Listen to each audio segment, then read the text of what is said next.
네, 오늘은 4강 내용 함께 보시겠습니다. 전도학교 4강입니다. 네, 오늘 첫 화면 내용 보시면 이런 내용이 있습니다. 예수님의 공생의 사역에서 가장 먼저 행하셨던 사역은 무엇이냐? 바로 축사 사역이다라는 것을 우리가 기억할 수 있습니다. 마찬가지입니다. 그럼에도 불구하고 예수님의 제자된 훈련의 프로그램에는 축사 사역에 대한 내용이 있는가라는 의문을 가질 수가 있습니다. 예수님께서 많은 사람들을 병자들을 고치시고 귀신 들린 사람들을 고치셨는 내용을 우리가 말씀 통해서 볼 수 있는데, 그럼에도 불구하고 상당수의 우리 교회 내에서 혹은 외부에서 이 교육 프로그램을 통해서 보게 된 것은 뭐냐면, 특히 제자 훈련 과정에서 보게 되면 예수님의 성품과 예수님의 그런 어렵고 소외된 이웃을 돌보는, 또 많은 사람들을 그렇게 위로하는 그런 말씀, 그런 사역에 대해서 많이 강조를 하고 있습니다. 당연히 그 부분에 대해서도 성경 말씀에 여러 차례 나타나 있습니다. 하지만 정작 이 축사 사역과 신유 사역에 대한 내용이 굉장히 내용을 보기가 어렵다, 혹은 거의 없다라고 해도 과언이 아니라는 것을 우리가 알 수가 있습니다. 제가 말씀드린 것은 능력 사역에 대해서만 집중하고자 하는 것이 아니라 성경 말씀에 나오는 예수님의 전체 사역을 종합적으로 우리가 통전적으로 함께 내용을 확인해야 되겠다. 그리고 그러한 내용을 통해서 예수님의 제자 훈련이 이루어지겠다는 것을 말씀을 드리고자 하는 것입니다. 네, 다음 내용 보시겠습니다. 예수님의 3대 사역은 3가지로 우리가 알고 있습니다. 첫 번째, 전도. 두 번째는 가르치신 사역입니다. 그다음 세 번째, 치유 사역입니다. 가장 많은 비중을 차지하고 있는 것은 이 치유 사역이다라는 것을 우리가 말씀을 통해서 확인할 수가 있습니다.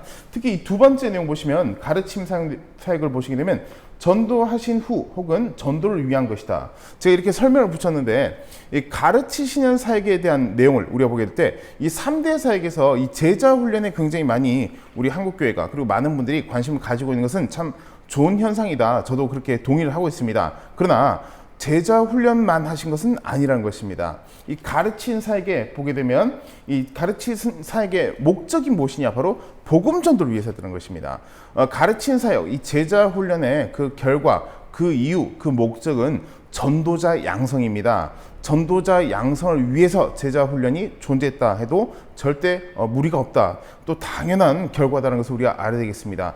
그 외에도 모든 내용을 포함하고 있습니다. 제가 전도를 강조한다고 해서 전도만 말씀드린 것이 아니라고 일전에 강의 때 말씀드린 것처럼 전도를 포함한 모든 그런 내용이지만 전도가 유독 빠져있다 혹은 약화되어 있기 때문에 제가 이런 부분에 대해서 말씀드린 것입니다. 세 번째, 치유 사역도 마찬가지입니다. 귀신을 쫓아내고 병을 고치는 그런 내용을 우리가 기억을 할 수가 있는데, 이 치유의 목적은 무엇이냐? 표적과 기사를 통해서 결국 영혼을 살리기 위함입니다. 오늘날도 많은 그런 사역자들을 보게 되면 이 치유 사역을 하는 분들이 많이 있는 것을 우리가 볼 수가 있는데, 최종 궁극적인 목적이 무엇이냐? 전도입니다. 그러면 결국 1번, 2번, 3번 내용을 통해서 우리가 알 수 있는 내용은 무엇이냐? 예수님의 3대 사역 모두가 영혼 구원, 복음 전도를 위해서 사역을 하셨다라는 것을 우리가 기억할 수가 있겠습니다. 과연 우리는 이 3가지 중에서 어떤 사역을, 그리고 예수님의 어떤 사역에 대한 그런 삶을 우리가 따라가고 있는지를 생각해 봐야 되겠습니다.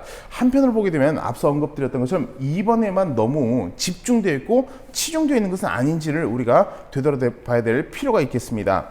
네, 다음 내용 보시겠습니다. 네, 성경 말씀 보시게 되면 누가복음 4장 43절 44절 말씀입니다. 예수께서 이르시되 내가 다른 동네들에서도 하나님의 나라 복음을 전하여야 하리니 나는 이를 위해 보내심을 받아노라 하시고 갈릴리 여러 회당에서 전도하시더라. 결국 주님께서 보내심을 받은 그 이유, 목적은 무엇이냐? 바로 복음 전도, 복음을 전하기 위해서 오셨다라고 말씀하셨습니다.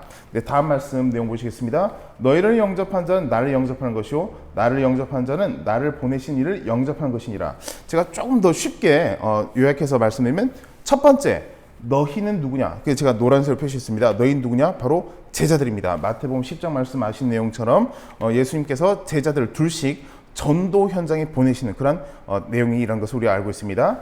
너희는 제자들입니다. 나 누구냐? 바로 예수님입니다. 나를 보내신 이 누구냐? 하나님입니다. 그럼 결국 보시면 전도자의 메시지, 오늘날 전도자의 메시지와 전도지라든가 전도용품, 이런 것들을 받아들이지 않고 배격하고 욕하고 싫어하고 그런 것을 아주 무시하는, 이런 것은 무엇이냐? 바로 예수님을 받아들이지 않는 것이고, 예수님을 받아들이지 않는 것뿐만 아니라 더 나아가서 하나님을 영접하지 않는 것이다 라는 것을 우리가 알아야 되겠습니다.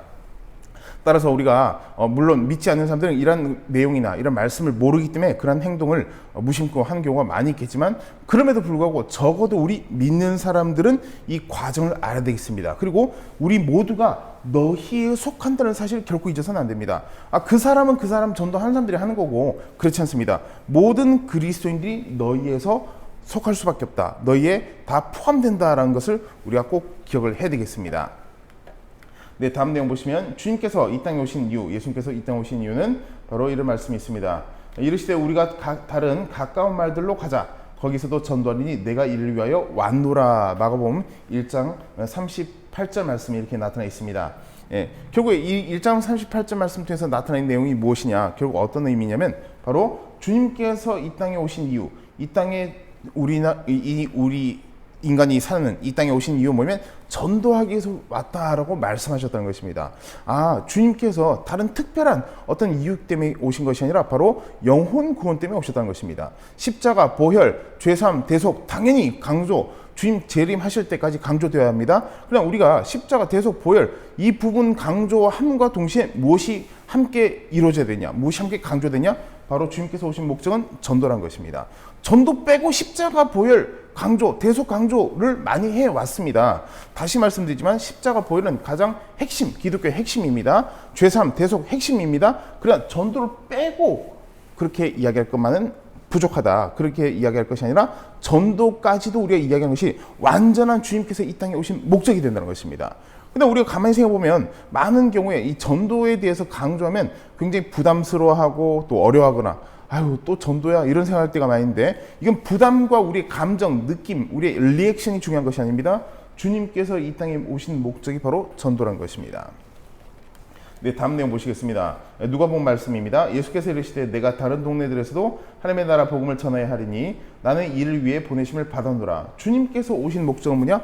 이를 위해서, 전도하기 위해서 오셨다는 것입니다. 44절 말씀에 갈릴리 여러 회당에서도 전도하시더라 라는 말씀 또 있습니다. 네, 다음 말씀, 인자가 온 것은 잃어버린 자를 찾아 구원하려 함이니라 라는 말씀 나타나 있습니다. 잃어버린 자, 누가 잃어버린 자겠습니까? 예수님을 믿지 않는 영혼들입니다. 또 더 나아가서 교회를 떠난 영혼들도 포함되는 것입니다. 교회를 떠난 영혼들, 이단에 빠진 사람들, 그리고 신앙생활을 단절하고 다른 종교를 갖다든가 다시 무신론자들과 다를 바 없는 그런 삶을 살아가는 사람들도 포함된 것입니다. 주님께서 이런 모든 사람들을 위해서 이 보내심을 받았다. 이를 위해서 전도하시기 위해서 주님께서 이 땅에 오셨다는 것입니다. 네, 다음 내용 또 보시겠습니다. 3절 말씀부터 쭉 내용이 나와 있는데, 네, 너는 그리스도 예수의 좋은 병사로 나와 함께 고난을 받으라. 병사로 복무한 자는 자기 생활에 얽매인 자가 하나도 없나니 이는 병사로 모집한 자를 기쁘게 하려 함이라 라는 말씀이 있습니다. 내용을 자세히 보시면 병사로 복무한 자, 누가 병사로 복무한 자냐? 우리 모든 그리스도인들입니다. 그러나 3절 말씀 보시면 나와 함께 고난을 받으라. 그래서 제가 다른 강의에서도 몇 차례 말씀드린 적이 있지만 예수 믿고 복 받으세요라는 그런 방법은 온전한 전도 방법이라고 볼 수가 없습니다. 예수를 믿고 축복받는다는 것은 결국 영혼 구원이고 이 땅에 살면서도 물론 축복을 우리가 받을 수가 있지만 가장 복음 전도의 핵심은 예수 믿고 구원받는 것입니다. 이 축복과 복은 나중 이야기입니다. 축복 받지 마라, 복 받지 말라는 뜻이 아닙니다. 복음 전도의 핵심 메시지는 복 받기 위한 목적이 전도가 아니라는 것입니다. 복 받기 위한 목적으로 예수를 믿으라는 것이 아니라는 것입니다. 그래서 혹시라도 여지껏 전도를 열심히 해오신 전도자분들께서도 예수 믿고 복 받으세요라고 하셨다면 그렇게 하지 마시고 이제 예수 믿고 구원받아야 됩니다. 예수 믿어야 천국 가야 됩니다. 이런 온전한 복음 전도의 그런 우리가 메시지를 증거해야 되겠다는 것입니다. 네, 더 나가서 보시면 병사로 복무하는 자는 자기 생활에 얽매인 자가 하나도 없나니, 병사로 복무한 자, 우리 모든 그리스도인들이 병사로 복무하고 있는 것과 마찬가지입니다. 그런데 자기 생활에 얽매인 자가 종종 있나니라는 말씀이 아니라 자기 생활에 얽매인 자가 한 명도 없다, 제로라고 있는 것입니다. 제로. 이 영상을 보시는 분들께서 우리 생활에 얽매이고 살아가는 경우가 대부분일 것입니다. 근데 얽매인 것 자체보다는 복음 전도에 관심이 없다는 것 자체는 더 큰 문제라는 것입니다. 그러나 더 나가서 자기 생활에 얽매인 자가 한 명도 없다라는 말씀을 우리가 기억을 해야 되겠습니다. 우리가 복음 전도하는 데 있어서 여러 방해 요소들이 있다면 그것은 얽매이는 것입니다. 우리 모두가 병사로서 신앙생활을 하며 우리가 말씀을 지키고 전파할 때 얽매이는 것이 있어서는 안 되겠다라는 것 기억을 해야 되겠습니다. 그 목적, 그 이유는 무엇이냐면 병사로 모집한 자를 기쁘게 하기 위한 것이다 라는 말씀 또 이어져 나와 있습니다. 네, 다음 화면 보시겠습니다. 네, 예수님과의 나와의 관계에 있습니다. 예수님은 전도에 오셨다고 직접 앞에서 말씀 언급된 거 우리가 볼 수 있는데, 그리스도인이라 하면서도 전도는 나와 상관없다라고 생각하는 사람들이 의외로 많이 있습니다. 드러내놓고 얘기는 하지 않지만 그 행동과 그 삶 자체가, 전도하지 않는 삶 자체가 주님께서 전도하셨지만 나는 전도와 상관없다, 혹은 나는 전도하지 않고 있다는 것을 알고 있습니다.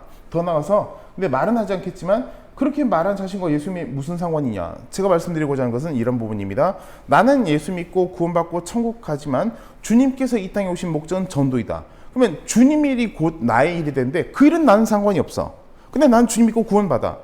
그러면 주님의 일과는 상관없고 주님을 믿고 구원받으면 주님의 일과 상관없는 나와는 무슨 상관인가? 아무런 관계가 없습니다. 그 일이 내 일이 돼야 됩니다. 우리 부모님의 일이 자녀들의 일입니다. 예수님의 일이 나의 일입니다. 근데 그건 우리와 상관이 없다? 이건 남과 남끼리 그렇게 대화할 때 쓰는 표현이 바로 이런 표현이라는 것입니다. 주님의 일, 가장 중요하게 여기신 이유, 가장 중요하게 여기시는 그 내용이 바로 복음 전도라는 것입니다. 예수님께서 이 땅에 오신 목적이 전도인데 나는 상관이 없다? 그럴 수가 없습니다.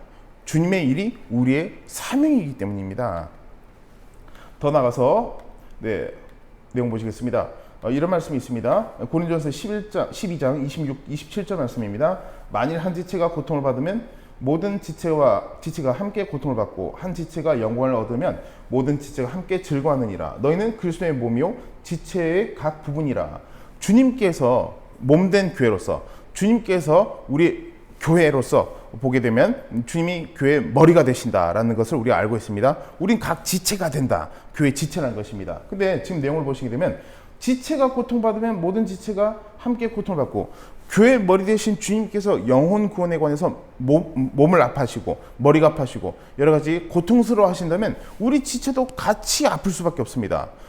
예를 들어서 저 자신이 머리가 아픈데 혹은 손이 아프면 온몸이 아프다는 것을 다 인지를 할 수밖에 없습니다. 근데 손은 아픈데 손만 아프고 머리로는 못 느낀다. 이건 저의 손이 아니거나 그 감각이 고장나는 것 외에는 이유가 없습니다. 교회 머리 되신 주님께서 영혼권 때문에 슬퍼하시는데, 근데 다른 지체들이 그건 그거고 난 나고, 그건 지체가 아니란 증거가 되는 것입니다. 그래서 이 말씀을 통해서 우리가 알아야 될 것은 무엇이냐? 우리는 그리스도의 몸이고 지체인 이상 주님의 일이 나의 일이 될 수밖에 없다는 것을 우리가 또다시 말씀을 통해서 재확인할 수가 있다는 것입니다. 오늘 강의는 여기까지 하겠습니다. 지난번에 말씀드린 것처럼 미니 강의는 제가 디테일하게 하는 것보다 중요한 부분을 아주 요약해서 말씀드리고, 또 내용적인 부분보다 말씀을 위주로 그렇게 강의하는 부분이다 보니까 가장 좋은 것은 직접 오셔서 강의를 들으신 부분입니다. 가장 최근에 이제 가장 가까운 이 일정은, 전도 신학 세미나 일정은 7월 20일 목요일 오전 10시 30분부터 있습니다. 많은 분들이 또 참여하시고 위에서 기도해 주시면 감사하겠습니다. 전도 신학 세미나 전도학교 4강 여기까지 하겠습니다. 감사합니다.